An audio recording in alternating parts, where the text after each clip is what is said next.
Welcome back, everyone. This is Brian, aka Dusk Demon. We are back here, kind of back to back videos here on Pocket Isekai. I did the first video for this, which was just an introduction to myself as well as the game and an idea of the future content that we will be creating for this game. The reason for the back-to-back videos is because I realized just as I finished uploading and sharing the introduction video that Big Jim had also did the exact same thing today. So I don't want people to think I'm just kind of piggybacking off him, so I'm going to go ahead and get another video out. This one's going to go ahead and start talking about the guide, and we'll probably jump in to the preliminary basics for Pokemon. We're not going to go into the in-depths of the team yet. At least not like in-depth composition. We might go over some basic like new server team. Let's see if I can, while this is sitting here, I'm going to try to pull up one of my other guides as well. We're going to go over look at two different guides. We're going to look at the first week guide and the full guide. The first week guide, I will say, is pretty flushed out. But the full guide is still in the works. It is constantly being updated. And you can actually see at the top of it when I show you the updated date. And without further ado, let's go ahead and jump on over to that. Let's hide the team there and do this. All right. So as I mentioned before, we have written a rather comprehensive guide. I will say that some of this was from a previous iteration. But as we unlock things and verify things, this guide will be updated. So I would say disregard anything that's season 2 or season 3 currently, but anything new season up to like level almost level 50 or so, before season 2 starts, I will say is probably still very accurate. So without further ado, we'll go into this. The first aspects of it, like I said, you'll see the last time it was updated. It does have a table of contents, so you can use this to kind of jump to where you want to go. As I said, we're going to start here with just the basics of the Pokemon. As you'll see here, it's going to go over all the different aspects of how to enhance your Pokemon. So you have your training, which is what you do as you're going through your adventures. You'll earn training bags, and you can then use these to enhance this ability. One of the neat tricks that I have learned and that we recommend is that you don't, let's actually jump to the game real quick. When you're in here and you're looking at the training for the Pokemon, you'll notice that there's multiple dungeon sweep options. So when you're first doing this, if you only see one unlocked and all the rest of them are locked, that means you're barely able to get that item. But in the case of, say, here, where you see multiple unlocked, if you start sweeping the highest level or highest chapter of ones that you can possibly do, not only will you get the ones you need, so let's say I sweep this 10 times. So not only are you going to get the one you need, which is this HP bag plus 13, you're also going to get HP bag plus 14, which is the one that you're going to need at the next level. When you're doing this early, you'll also get ones that you need for that are lower. So if I was to come back here to say, let's find one here. So right here, if I was to say, come here, oh, we'll do like here. Let's do 6 here. So you'll see we got +4 and also +3, which is the one right below it. Well, actually, we needed +3. So you're going to get the ones that you need for the future. I guess not the old ones. You're going to get the ones you need for the future enhancements. So once you're finished with, say, well behaved, you're potentially already have half or all of the ones you need to go through the next level of training.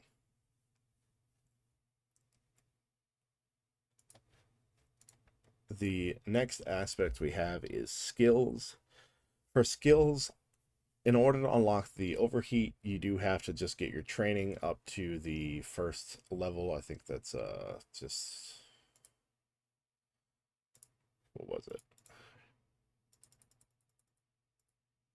Domesticated. Once you get it to domesticated, you unlock your second skill, your overheat, and you can start leveling that up. Now, to level up skills, it just needs gold. Lots and lots of gold. Gold is going to become one of the most valuable resources in this game, and there are ways of getting it. I do have a resource guide that goes over some of it, but for the most part, you don't want to be wasteful, especially with gold and diamonds. Next is the character tab. The character tab deals with your IVs or individual value as well as the natures. So if we hop back over there, we'll keep this in the background. We'll come back to say, we'll just keep going back to Mega Garchomp here. You'll see the individual values. If you catch a Pokemon with a higher IV, you can exchange it. And basically what it does is it swaps it.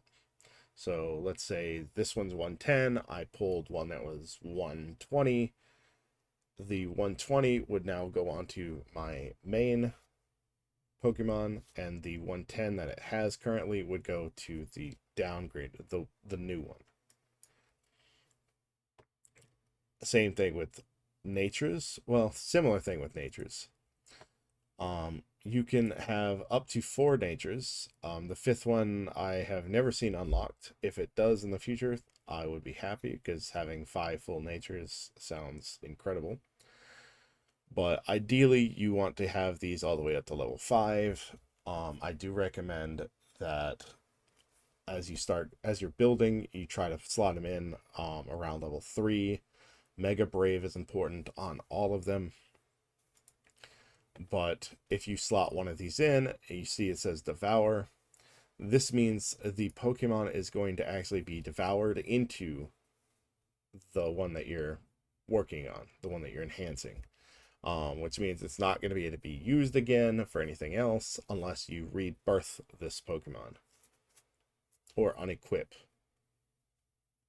So like I can sit here and unequip one of them. So you can do that to get it back instead of rebirthing, I guess. Ideally, like I said, you want these all level 5. And natures are all important. They all have different abilities, and they all are based on, like, each Pokemon is better with different ones. And that's where the guide that Big Gen Gene works on is going to come in handy, because it's going to go over best natures for each of these Pokemon. The next thing we need to go over,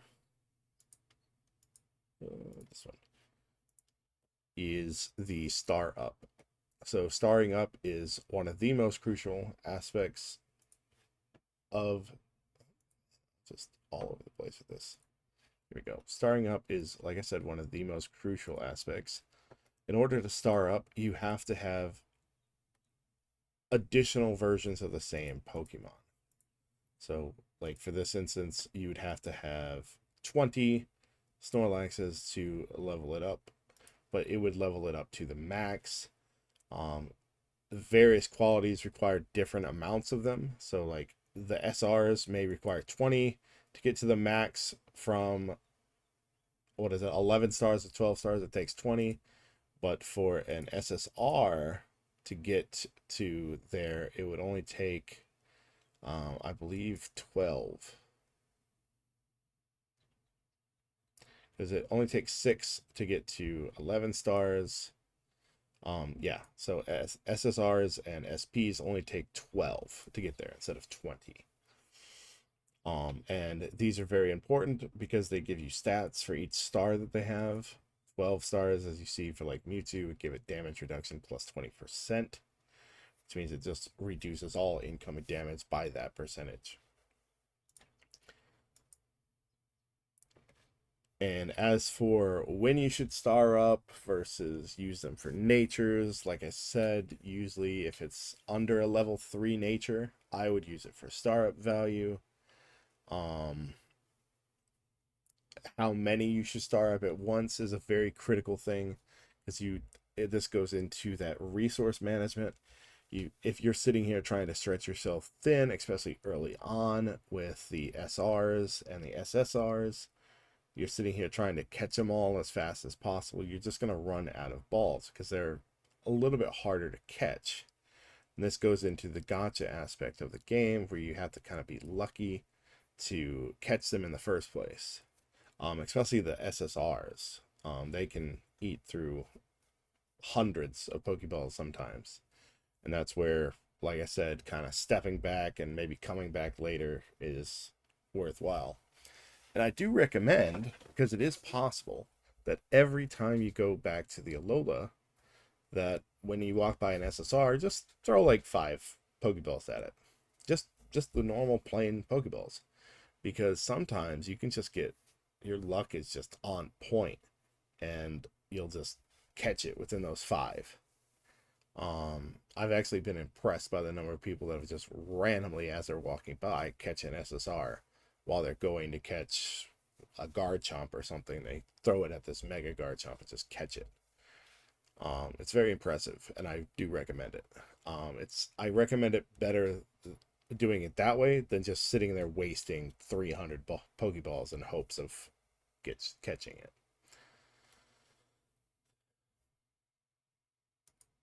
The next aspect is evolution. Now, it is possible to take a lower evolution and evolve it to the next with these evolution materials. And you can do this if you really need to get like 1 or 2 of that Pokemon to star it up. But I really don't recommend this option.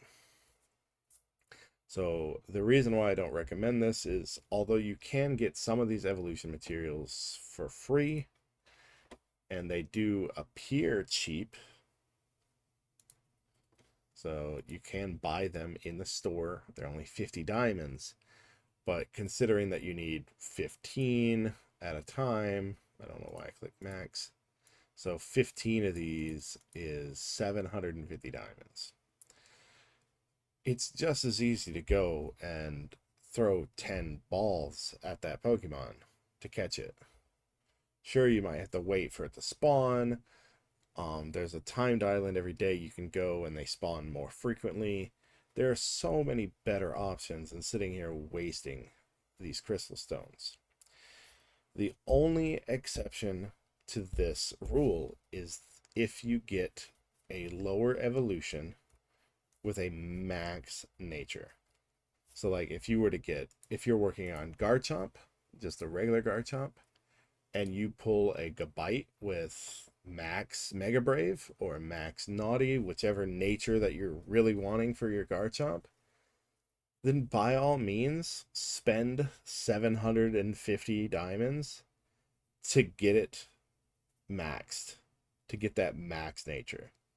That is the only time I will say that evolving a Pokemon is worth it.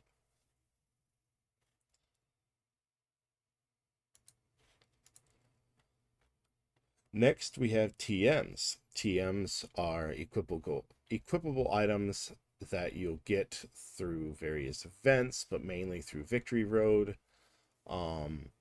You'll also get some through like the roulette event that comes around. Um, the only issue I have with TMs is that this is also just another aspect of the gacha, is there's various qualities. You'll have a gray quality, green, blue, purple, orange, and then finally red. Now, the way TMs work is at level 10, they have a chance to break through to green. If they succeed, they become green. If they fail, then you have to go you'll have to go up to level 20 before you can try breaking through again. Now, I think it's basically a community consensus at this time that if it fails to break through twice, you pretty much just throw that one away. Because if it fails to break through twice, that means you're never going to get it red. You're never going to get it orange. The highest it can become is purple.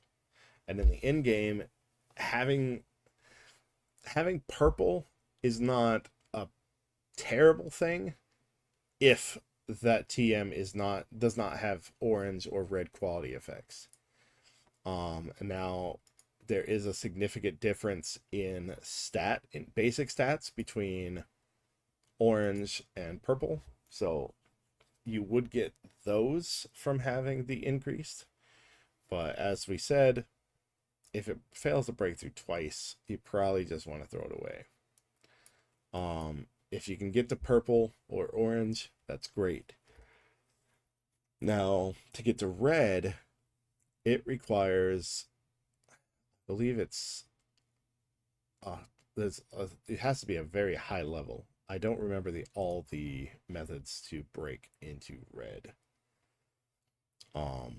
But I know there's an increased chance, I believe, to break through at like level 50. So I believe if I was to get this one up to level 50, then there would be a better chance of it becoming red quality.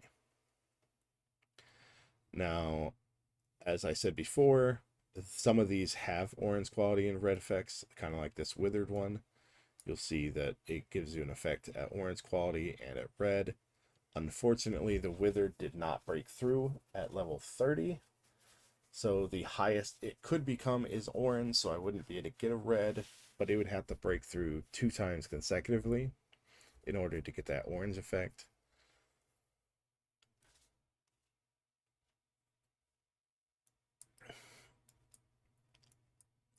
Let's see. The ones that don't have those effects, as I said, it's very important still to have them as high as quality as possible for those basic stats. But the main aspect of your TMs is finding ones that work best with the Pokemon they're attached to. So right now, for instance, my Mega Garchomp has the ability, because I have it set up in a composition where it's the highest attack stat, its OKO steals energy from your opponents and gives that energy to the Pokemon with the highest attack stat. Well, in this case, it is Mega Garchomp, so basically he can just infinitely, pardon me, every single turn he can use his OKO. So because of this, we use War Spirit. War Spirit says each time the OKO is released, it gains a layer of uprightness buff for 10 rounds. Each layer of uprightness provides 13% more damage. Now, this can stack up to 5 layers. So after 5 turns, 5 OKOs, he's got a 13% damage bonus incremented up 5 times. Now, this is not 65% damage. It's 13% of your damage, and then the next time it's 13% of all of that cumulative damage, and so on and so forth. Now, real mathematicians could probably go and figure out the actual math. I could pull up a calculator and do it. That's for a completely later time. For tanks, doing something like Rebirth is pretty good, because as they're losing damage, losing HP, they're going to deal more damage. Sorry. Pokemon that you need to survive longer. You might use something like Drain because it starts like absorbing their HP, stuff like that. Like I said before, though, Big Jim, he's gonna have kind of that tier list, and I think he's got TMs on that as well. And the same's gonna go for the held items that we're gonna go over next.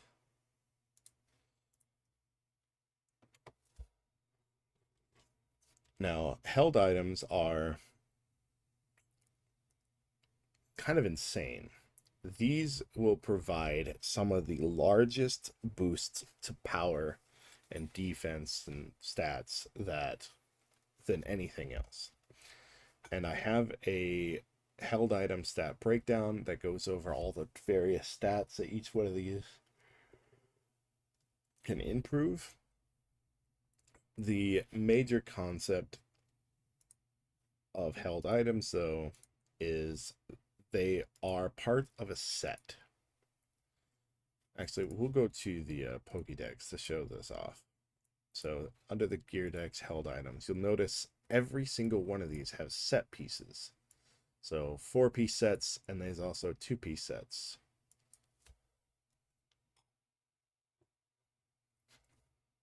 Just like TMs, you want to find the ones that work best with the Pokemon that they're on. So, like, say, Electrolyzer, sorry, specifically states it adds a shield value of its own attack and special attack times 100% to itself. Well, this means you want to put this on a Pokemon that has a ton of attack and special attack, because then it's just going to add a shield that helps it survive. That's basically making it as tanky as this attacker can be. Likewise, stuff that increases the defense.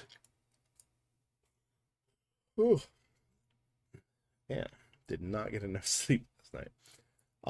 Anything that increases defense or provides defense bonuses, like upgrade, is really good for tanks. For every 10% of HP loss, its own defense is increased by 13%, is a really powerful ability for tanks. Now, what I recommend is, at least early in the game, try to get yourself a 4-piece set and a 2-piece set, because not only are you going to get the 2-piece and the 4-piece ability of your 4-piece set, you'll also get an additional 2-piece of whatever other set you're using.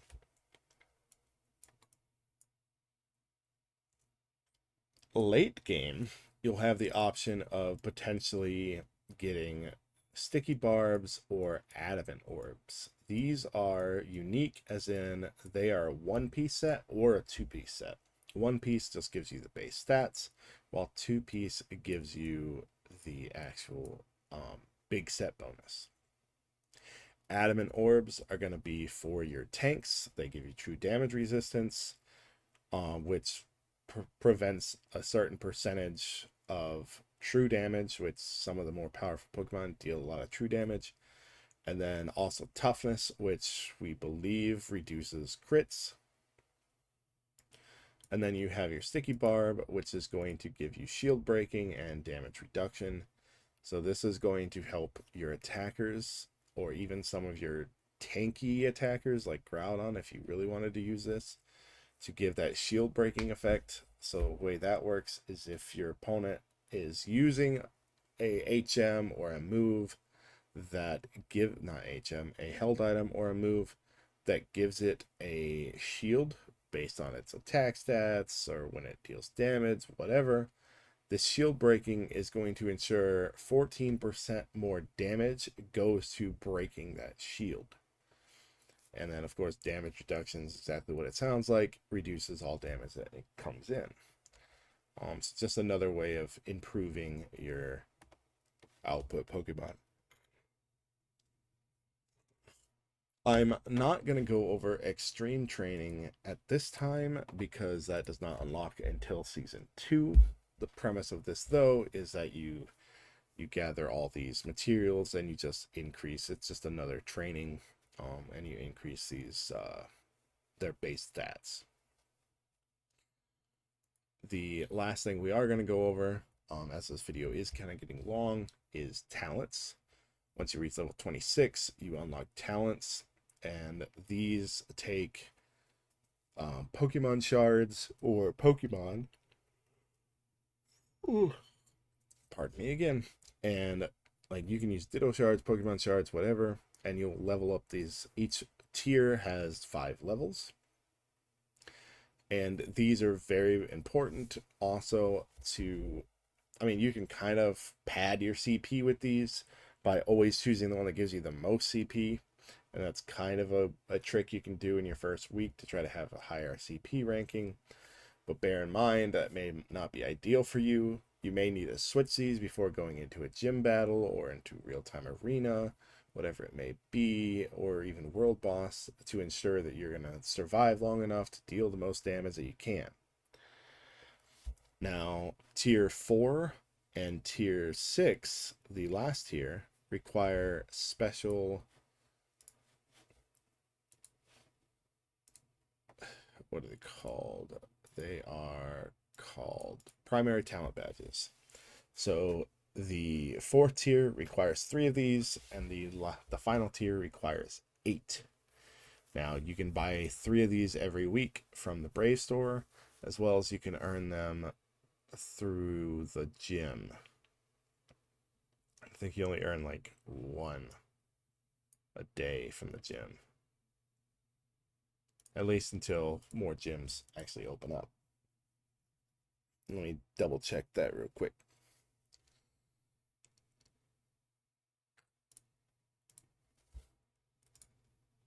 So the rewards for this is, yes, so you can actually earn 3 every day for being just ranked in the top 5,000.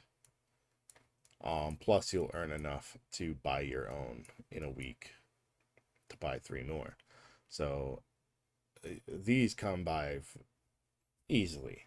It's just a matter of choosing which Pokemon to do first. Do you want to save up to get their final tier first, or do you want to just get your entire team all their level 4s and then subsequently get their tier 5 abilities? It's all up to you. I do recommend that you do focus on your first 6. And then there are some tricks you can do for like world boss and stuff like that, where you can switch items and stuff around so that you can maintain your damage in other world bosses. But that'll be for a different video. That'll be for a tips or tricks video in the future. But that is all of the main aspects of the basics of how to level up your Pokemon, how to increase them. So as I said, this video is getting pretty long, so we are going to cut this video at this time. I do want to thank you for watching. I will try to have some timestamps of each of these so that you can come back and hit those. But once again, thank you for watching, and I will see you next time.